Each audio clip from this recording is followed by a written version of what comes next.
খলিফাতুল মুসলিমিন হজরত ওমর রাদিয়াল্লাহু তাআলা আনহুর ঘটনা আমরা সকলেই জানি এবং হজরত ওমরের অনেক ঘটনা এত প্রসিদ্ধ এবং অনেক বিধর্মীরাও পর্যন্ত এগুলো মুখস্থ, তারা এটা জানে আলহামদুলিল্লাহ। তো তিনি রাত্রিবেলায় ঘুরে ঘুরে দেখতেন যে মানুষের কি সমস্যা, কোথায় কি হচ্ছে, কিভাবে জনগণ চলছে। এটা কিন্তু একটি রাষ্ট্রনায়কের দায়িত্ব। আপনি যদি শ্রেষ্ঠ রাষ্ট্রনায়ক হতে চান তাহলে হজরত মুহাম্মদ সাল্লাল্লাহু আলাইহি ওয়াসাল্লামকে ফলো করবেন, তাহলে আপনি একজন শ্রেষ্ঠ রাষ্ট্রনায়ক হতে পারবেন, যেভাবে সাহাবায়ে কেরাম করেছে এবং তারা শ্রেষ্ঠ রাষ্ট্রনায়ক হতে পেরেছে, যার জলজ্যান্ত উদাহরণ হচ্ছে বিশেষ করে এই চারজন বড় বড় সাহাবী হজরত ওমর, আবু বকর, আলী এবং ওসমান রাদিয়াল্লাহু আনহু। হজরত ওমর রাদিয়াল্লাহু তাআলা আনহু তিনি রাত্রিবেলা একদিন বের হয়ে গেলেন। যাওয়ার পরে তিনি শুনতে পাচ্ছেন যে একটি ঘরের মধ্যে মা এবং মেয়ের মধ্যকার কথা হচ্ছে।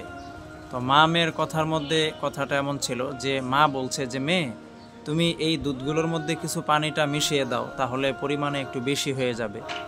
তো ওমর রাদিয়াল্লাহু তাআলা আনহু শুনছিলেন যে তারা কি বলে, মেয়ে কি উত্তর দেয়। তো মেয়েটা বলছে যে মা, এটা খলিফা ওমরের যুগ চলছে, আমি যদি এই দুধের মধ্যে পানি মিশিয়ে দেই তাহলে ওমর কি আমাকে ছেড়ে দিবে ওমর যখন এটা শুনবে। তো সেই মেয়েটির মা বলছিল যে ওমর কি তোমার দরজার সামনে দাঁড়িয়ে আছে, সে কি এসে দেখছে তোমাকে?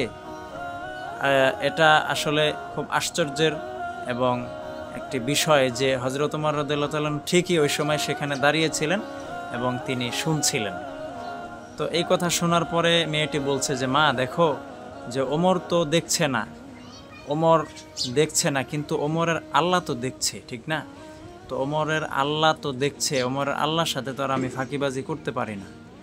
তো এরপরে মেয়েটির মা আর তাকে কিছু বলে নাই।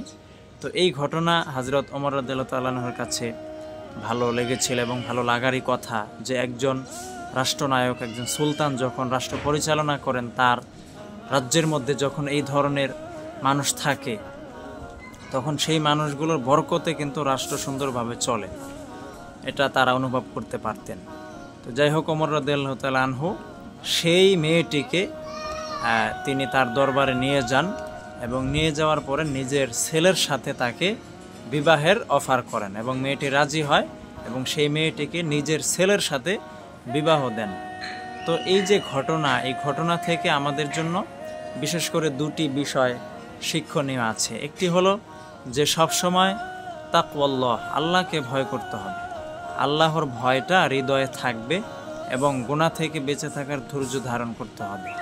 এবং এটা যখন হয়ে যাবে এক নম্বরে যে আল্লাহর ভয় এবং গুনাহ থেকে বেঁচে থাকার ধৈর্য, তখন দুই নম্বরে হচ্ছে এবং তার প্রতিফল আপনি পাবেন। দুই নম্বর হচ্ছে তার একটি ফলাফল কিন্তু আপনি পেয়ে যাবেন, যেমন সেই মেয়েটি পেয়েছে।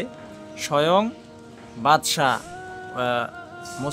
মুসলমানদের তখন সুলতান যিনি ছিলেন, খলিফা যিনি ছিলেন, সেই ওমরের মেয়ের সাথে তাকে বিবাহ দিয়েছে। সুবহানাল্লাহ, এটা কত বড় সৌভাগ্য যে একজন রাষ্ট্রনায়ক এবং ওমরের মতো ব্যক্তি, বিখ্যাত সাহাবী, যার আল্লাহ রাসূল বলেছেন যে যে রাস্তা দিয়ে ওমর হেঁটে যায় সেই রাস্তা দিয়ে শয়তানও হাঁটে না। সুবহানাল্লাহ।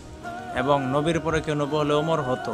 তো সেই ওমরের মতো ব্যক্তির ছেলের সাথে এই মেয়েকে বিবাহ দিয়েছে শুধুমাত্র তার বদান্যতার কারণে, তার আল্লাহ ভীতির কারণে। আল্লাহ তাআলা এই সকল ঘটনাগুলো থেকে আমাদেরকে শিক্ষা অর্জন করার তৌফিক দান করেন। আমিন।